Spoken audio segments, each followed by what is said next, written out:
Hey guys, another video for our modern Japanese architecture playlist, and also this will go on our buying a house in Japan playlist. By way of a kind of warning really, this house here is a little bit over 10 years old, and we used it once before in a video. We showed you this house was covered in scaffolding, and at that stage it was only maybe 5 or 6 years old, and they were totally redoing the outside of it. And the reason was that even though that appears to be brick, it's not. We've showed you this before, this sheeting.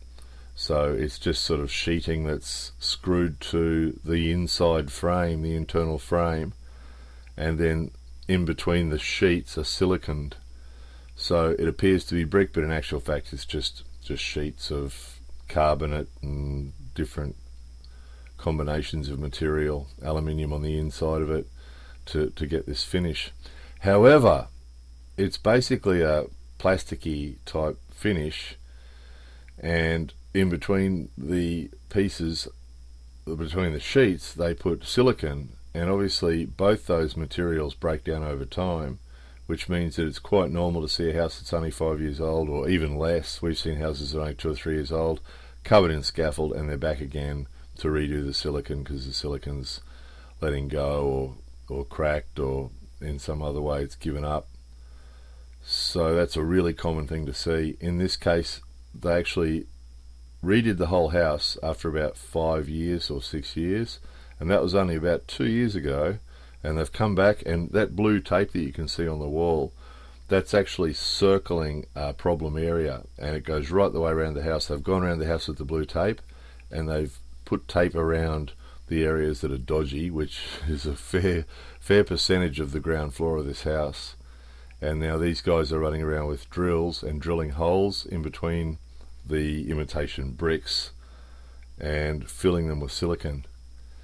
So something's happened. It's started to come away from its fixes on the wall, or it's leaking somehow, or for some other, it's got some other loss of integrity. And so they're basically spending days, they've been here a few days already, going around drilling holes, filling with silicon. Other parts they're actually cutting off. That white taped area you can see on the left there, on that overhang, on that eave, they actually cut huge pieces off there. So, you know, we've talked about this before.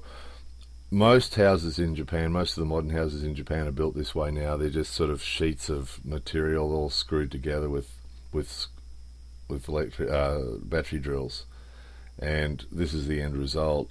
And they're usually valued from new to 20 years old is a sliding scale. So in other words, when it's brand new, the house itself is valued at the cost to build, and then from the first day that it's sold, it deteriorates in value down to, after 20 years, usually it's valued at zero, or in fact less than zero, because after 20 years they see it that the house is usually just in the way, basically. So they value it at the cost of removing it. So how much would it cost to demolish the 20-year-old house and remove it?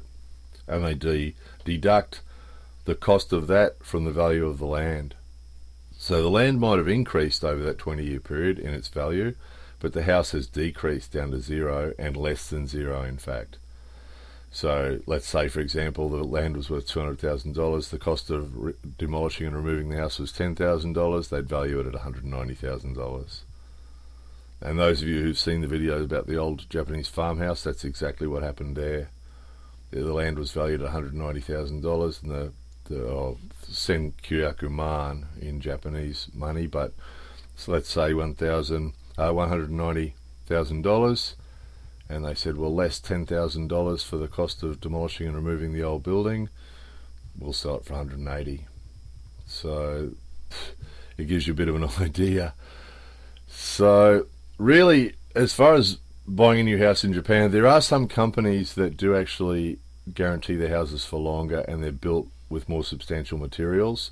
Obviously you have to pay a lot more to have one of those houses built.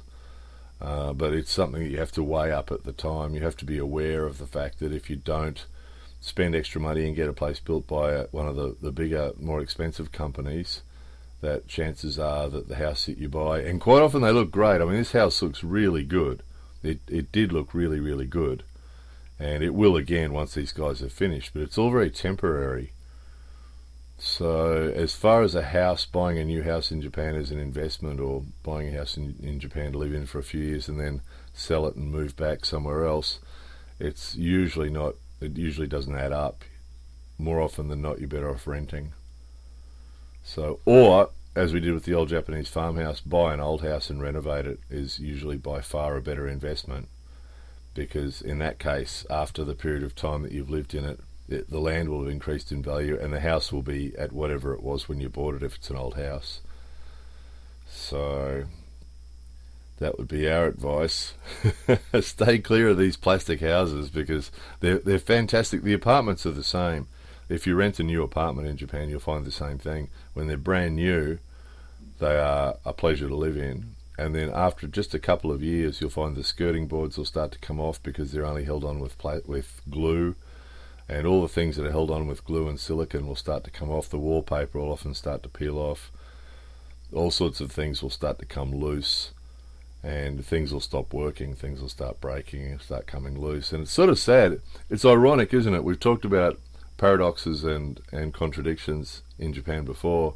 These are the same people who built Todaiji Temple in Nara, which is now 1,400 years old. It's 1,400 years old, and there's lots of temples and castles and shrines around Japan that are hundreds and hundreds of years old and still in beautiful condition because they're so well built. And yet they're quite happy to build these cheap houses, knowing full well that they're only going to last 20 years. It's sort of a bit like the cars. The mindset is that nobody wants to live in an old house anyway. So the mindset is it's going to be nice to live in for 10 years or 15 years or maybe 20 years. And then after that, well, you know, we might build a new house or we might move somewhere else or do something different. And the devaluation thing, people don't seem to think about it. We've talked to people about it here before and they don't seem to think about it because it's an automatic thing, particularly for younger people, young newlyweds and so on. They just expect to live in a new house.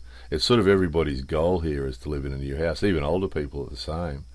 They have a goal to get rid of their old house and build a new house, and that's sort of as far as they think it through.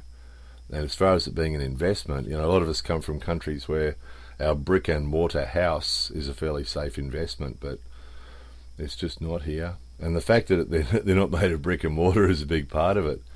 This sort of prefab type material where they just screw it all together. And we've showed you these houses that can get built in a week. And, you know, it's all prefab, cheap material. It's all thrown together, and this is the result, of course. So, of course, being a heavy earthquake zone, you don't really want a real brick house in Japan because brick and mortar doesn't hold up real well to earthquake. Of course, it'll get cracked and fall apart.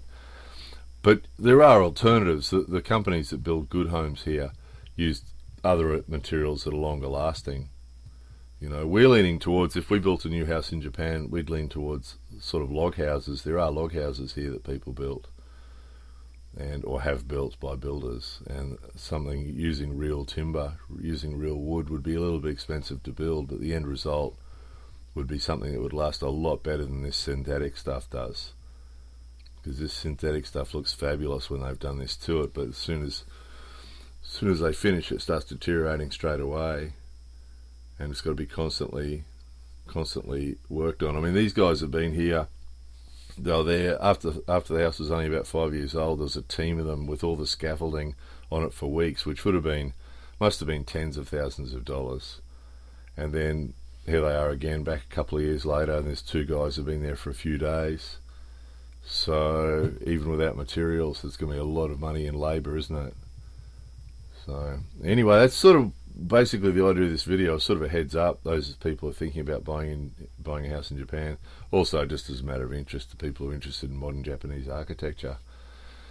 Anyway, there it was. More videos coming soon.